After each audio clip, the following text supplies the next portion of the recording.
நீலகிரி மாவட்டம் பந்தலூரில் கரடுமுரடான போக்குவரத்து வசதி இல்லாத மலை கிராமத்தில் வீடு வீடாக சென்று போலியோ சொட்டு மருந்து ஊற்றும் பணியில் மாவட்ட சுகாதாரத்துறை ஊழியர்கள் ஈடுபட்டனர்.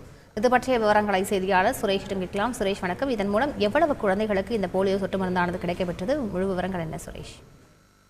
வணக்கம். நீலகிரி மாவட்டம் கூடலூரை அடுத்துள்ள கூடலூர் மற்றும் பந்தலூர் தாலுகாவிற்கு உட்பட்ட அடர்ந்த வன பகுதிகள் வாகனங்கள் செல்ல முடியாத பழங்குடியின கிராமங்கள் அதிக அளவில் உள்ளது. நேற்று 5 வயதிற்கும் குழந்தைகளுக்கு போலியோ சொட்டு மருந்து கொடுக்கும் முகாம் தமிழகம் முழுவதும் நடைபெற்றது. இதில் பெரும்பாலான பழங்குடியின கிராம மக்கள் வாகன வசதி இல்லாத சொட்டு மருந்து கொடுக்கும் முகாமிற்கு வர முடியாத சூழ்நிலை ஏற்பட்டது. அதனைத் தொடர்ந்து நேற்று மாலை 5 மணிக்கு மேல் அந்தந்த கிராமங்கள் நடந்தே சென்று சுகாதாரத்துறையினர் அந்த குழந்தைகளுக்கு போலியோ சொட்டு மருந்தை வழங்கினர். ஆனால் மீண்டும் கணக்கெடுக்கும் பணியின் போது ஏராளமான பழங்குடியினர் போலியோ சொட்டு மருந்துக்கு பயந்து வீட்டில் பதுங்கியிருந்ததும் வீட்டை விட்டு வெளியே சென்றதும் தெரிய வந்தது. இதனைத் தொடர்ந்து இன்று அதிகாலை அவர்கள் வேறு எங்கும் சென்று விடாமல் இருப்பதற்காக அதிகாலையில் தயாரான சுகாதார ஆய்வாளர் யோகராஜ் தலைமையிலான சுகாதாரத்துறை குழுவினர் ஒவ்வொரு கிராமங்களுக்கும், குறிப்பாக வனவிலங்குகள் அதிகமாக நடமாடக்கூடிய பகுதிகளில் வசிக்கும் பழங்குடியின கிராமங்கள் நேரில் சென்றனர்.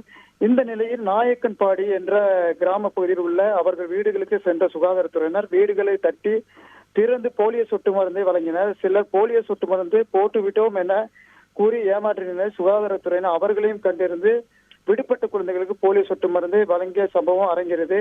குறிப்பாக தமிழகத்தின் பிற பகுதிகள் முழுவதும் நேற்று ஒரே நாளில் முடிந்த நிலை கூடலூர் பகுதியில் வாழும் பழங்குடியினர்கள் தங்கள் அறியாமையால் போலியோ சொட்டு மருந்தை குழந்தைகள் கொடுப்பதற்கு பயந்து தயக்கம் காட்டிய நிலையில் சுகாதாரத்துறையினர் இரவு பகல் பாராமல் குறிப்பாக யானைகள் மற்றும் வனவிலங்குகள் வாழக்கூடிய பகுதிக்கு நேரடியாக சென்று போலியோ சொட்டு மருந்து கொடுத்தது நிகழ்ச்சியை ஏற்படுத்தியது. தொடர்ந்து இன்று ஒரு நாள் முழுவதுமாகவே விடுபட்ட அனைத்து குழந்தைகளுக்கும் போலியோ சொட்டு மருந்து கொடுப்பதற்கான பணிகள் தொடர்ந்து நடைபெற்று வருகிறது. முழு விவரங்களுக்கு நன்றி சுரேஷ். செய்திகளை உடனுக்குடன் தெரிந்து கொள்ள உடனே சப்ஸ்கிரைப் பண்ணுங்க.